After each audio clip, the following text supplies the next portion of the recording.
നിന്നും സ്ഥാപനങ്ങളിൽ നിന്നും അജൈവ മാലിന്യങ്ങൾ ശേഖരിക്കാനും അവ ശാസ്ത്രീയമായി സംസ്കരിക്കാനും രൂപീകരിച്ചിട്ടുള്ള ഒരു പ്രത്യേക കർമ്മസേനയാണ് ഹരിത കർമ്മസേന. വീടുകളിൽ നിന്നും കടകളിൽ നിന്നും കൃത്യമായ ഇടവേളകളിൽ പ്ലാസ്റ്റിക് കവറുകൾ, കുപ്പികൾ, മറ്റ് അജൈവ മാലിന്യങ്ങൾ എന്നിവ ശേഖരിക്കുന്ന മാലിന്യങ്ങൾ മെറ്റീരിയൽ കളക്ഷൻ ഫെസിലിറ്റികളിൽ എത്തിച്ച് പ്ലാസ്റ്റിക്, മെറ്റൽ, ഗ്ലാസ് എന്നിങ്ങനെ തരംതിരിച്ച പ്ലാസ്റ്റിക്കുകൾ ക്ലീൻ കേരള കമ്പനികൾ പോലുള്ള ഏജൻസികൾക്ക് കൈമാറുകയും റോഡ് ടാറിങ്ങിനും മറ്റുമായി ഉപയോഗിക്കുന്ന രീതിയിൽ സംസ്കരിക്കുകയും ചെയ്യുന്നു. ഇതൊക്കെയാണ് ഹരിതകർമ്മസേനയുടെ പ്രവർത്തനങ്ങൾ. വീടുകളിൽ നിന്നും സ്ഥാപനങ്ങളിൽ നിന്നും നിശ്ചയിച്ചിട്ടുള്ള ചെറിയൊരു തുക, അതായത് യൂസർ ഫീ ഇവർക്ക് പ്ലാസ്റ്റിക് ശേഖരിക്കുന്നതിന് നൽകേണ്ടതുണ്ട്.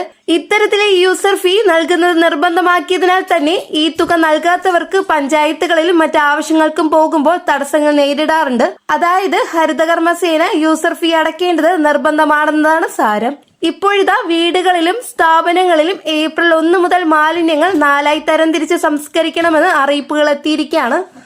ഭക്ഷണാവശിഷ്ടങ്ങൾ ഉൾപ്പെടെയുള്ള ജൈവ മാലിന്യം, പ്ലാസ്റ്റിക് ഉൾപ്പെടെയുള്ള അജൈവ മാലിന്യം, സാനിറ്ററി മാലിന്യം, നാപ്കിൻ, ഡയപ്പർ, ടിഷ്യൂ പേപ്പർ, പ്രത്യേക പരിചരണം ആവശ്യമുള്ള മാലിന്യങ്ങൾ, തടി, ചിരട്ട, ബയോമെഡിക്കൽ, രാസവസ്തുക്കൾ എന്നിവ ഇങ്ങനെയാണ് തരംതിരിക്കേണ്ടത്. കേന്ദ്ര സർക്കാരിന്റെ പരിഷ്കരിച്ച ഖരമാലിന്യ സംസ്കരണ ചട്ടങ്ങളും ഫെബ്രുവരി 19 സുപ്രീം കോടതിയുടെ നിർദ്ദേശങ്ങളും അടിസ്ഥാനമാക്കിയാണിത്. ഇത് നടപ്പാക്കാൻ ശുചിത്വ മിഷൻ നിർദ്ദേശിച്ചിരിക്കുകയാണ്. ഹോട്ടലുകൾ, വൻകിട സമുച്ചയങ്ങൾ, മാർക്കറ്റുകൾ, ബിസിനസ് തുടങ്ങിയ വ്യവസായ സ്ഥാപനങ്ങൾ എന്നിവയിൽ വൻതോതിൽ മാലിന്യങ്ങൾ ഉൽപ്പാദിപ്പിക്കുന്ന സ്ഥാപനങ്ങളെ നിശ്ചയിക്കാൻ 3 മാനദണ്ഡങ്ങളും പരിഷ്കരിച്ച ചട്ടത്തിലുണ്ട്. 20,000 ചതുരശ്ര മീറ്റർ അല്ലെങ്കിൽ അതിലധികം തറ വിസ്തീർണമുള്ള കെട്ടിടങ്ങൾ, പ്രതിദിനം 40,000 ലിറ്റർ അല്ലെങ്കിൽ അതിലധികം വെള്ളം ഉപയോഗിക്കുന്നവർ, പ്രതിദിനം 100 കിലോഗ്രാമിലധികം ഖരമാലിന്യം തള്ളുന്നവർ എന്നിവയിൽ ഏതെങ്കിലും ഒന്ന് ബാധകമായവർ ഈ വിഭാഗത്തിൽപ്പെടുന്നു. അവർക്ക് കേന്ദ്ര മലിനീകരണ നിയന്ത്രണ പോർട്ടലിൽ രജിസ്റ്റർ ചെയ്യണം. മാലിന്യങ്ങൾ അംഗീകൃത സാങ്കേതിക വിദ്യകൾ ഉപയോഗിച്ച് സംസ്കരിക്കണം. പുതുതായി തുടങ്ങുന്ന വൻകിട സ്ഥാപനങ്ങൾ നിർബന്ധമായി ജൈവ മാലിന്യ സംസ്കരണ പ്ലാന്റുകൾ സ്ഥാപിക്കണം. ഭക്ഷണാവശിഷ്ടങ്ങൾ, ഡിസ്പോസിബിൾ പ്ലേറ്റുകൾ, കപ്പുകൾ, കാനുകൾ, കവറുകൾ, ചിരട്ടകൾ, പച്ചക്കറി അവശിഷ്ടങ്ങൾ തുടങ്ങിയവ ശേഖരിക്കാനായി ഉചിതമായ കണ്ടെയ്നറുകൾ തെരുവ് കച്ചവടക്കാർ കരുതണം. 100-ലധികം ആളുകൾ പങ്കെടുക്കുന്ന പരിപാടികൾ നടക്കുമ്പോൾ 3 ദിവസം മുമ്പ് ബന്ധപ്പെട്ട സ്ഥാപനത്തെ അറിയിക്കണം. പുനരുപയോഗിക്കാനോ ഊർജ്ജമായി ഉപയോഗിക്കാനോ കഴിയാത്ത മാലിന്യങ്ങൾ മാത്രമേ കുഴിച്ചുമൂടാൻ അനുമതിയുള്ളൂ. കേരളത്തിന്റെ ശുചിത്വ ഭൂപടത്തിൽ വിപ്ലവകരമായ മാറ്റങ്ങൾക്ക് ഹരിതകർമ്മസേനയും പുതിയ മാലിന്യ സംസ്കരണ ചട്ടങ്ങളും വഴിതെളിയിക്കുന്നു. വെറും ഒരു മാലിന്യ ശേഖരണ സംവിധാനം എന്നതിലുപരി ശാസ്ത്രീയ സംസ്കരണത്തിലൂടെയും കർശന നിയമപാലനത്തിലൂടെയും പരിസ്ഥിതി സൗഹൃദമായ ഒരു നവകേരളം സൃഷ്ടിക്കുകയാണ് ഇതിന്റെ ലക്ഷ്യം. മാലിന്യങ്ങൾ 4 തരംതിരിക്കണമെന്ന പുതിയ നിർദ്ദേശം നടപ്പിലാക്കുന്നതിലൂടെ ഉറവിടത്തിൽ തന്നെ മാലിന്യ സംസ്കരണം കൂടുതൽ കാര്യക്ഷമമാകും.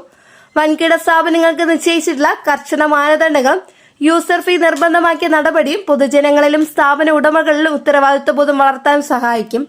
സർക്കാരിന്റെയും തദ്ദേശ സ്വയംഭരണ സ്ഥാപനങ്ങളുടെയും ഈ ശ്രമങ്ങളോട് പൂർണ്ണമായി സഹകരിക്കുകയും ഹരിതകർമ്മസേനയുടെ പ്രവർത്തനങ്ങളെ പിന്തുണയ്ക്കുകയും ചെയ്യേണ്ടത് ഓരോ പൗരന്റെയും കടമയാണ്. മാലിന്യയുക്തമായ ഒരു ഭാവി തലമുറയ്ക്ക് ഈ നിയമങ്ങൾ അച്ചടക്കത്തോടെ പാലിക്കണമെന്ന് നിർദ്ദേശിക്കുന്നു. മാർച്ച് 30 ഇന്നു മുതൽ പ്രാബല്യത്തിൽ വരുന്ന ഗ്യാസ് സിലിണ്ടർ ഉപയോക്താക്കളെ സംബന്ധിച്ച് ചില പുതിയ മാറ്റങ്ങൾ വരാനിരിക്കുന്ന ആഴ്ചയാണിത്. അതുകൊണ്ട് ഈ അറിയിപ്പ് എല്ലാവരും ശ്രദ്ധിക്കുക. ഇതിൽ ഏറ്റവും പ്രധാനപ്പെട്ട കാര്യം, നിലവിൽ ഗ്യാസ് സിലിണ്ടറിന്റെ വില വർധനയുമായി ബന്ധപ്പെട്ട തീരുമാനങ്ങൾ കേന്ദ്ര സർക്കാർ എടുക്കുന്ന ആഴ്ചയാണിത്. ഏപ്രിൽ 1 മുതൽ പുതുക്കിയ വില വിവര പട്ടിക പുറത്തുവരുമെന്നാണ് റിപ്പോർട്ടുകൾ സൂചിപ്പിക്കുന്നത്. വില കുറയ്ക്കാനുള്ള സാധ്യത കുറവാണ്, വില കൂടാനാണ് കൂടുതൽ സാധ്യതയെന്ന് വിവിധ റിപ്പോർട്ടുകൾ പറയുന്നു. നിലവിൽ പാചകവാതക വിതരണത്തിൽ ചില പ്രതിസന്ധികൾ നേരിടുന്നുണ്ട്. അത് പൂർണ്ണമായി പരിഹരിക്കപ്പെട്ടിട്ടില്ലാത്തതിനാൽ ഇന്ധനക്ഷാമം ഉണ്ടാകാമെന്ന സൂചനയുണ്ട്. അതിന്റെ അടിസ്ഥാനത്തിൽ വില വർധനയും ഉണ്ടാകാം. അതോടൊപ്പം സാധാരണക്കാർക്ക് ആശ്വാസകരമായി ചില മാറ്റങ്ങളും പ്രതീക്ഷിക്കാം. ഇപ്പോൾ ഗ്രാമപ്രദേശങ്ങളിൽ 45 ദിവസം കഴിഞ്ഞ് മാത്രമേ അടുത്ത ഗ്യാസ് സിലിണ്ടർ ബുക്ക് ചെയ്യാനായിട്ട് കഴിയൂ. നഗരങ്ങളിൽ ഇത് 35 ദിവസമാണ്. ഈ സമയം കുറയ്ക്കാൻ സാധ്യതയുണ്ടെന്നാണ് സൂചനകൾ.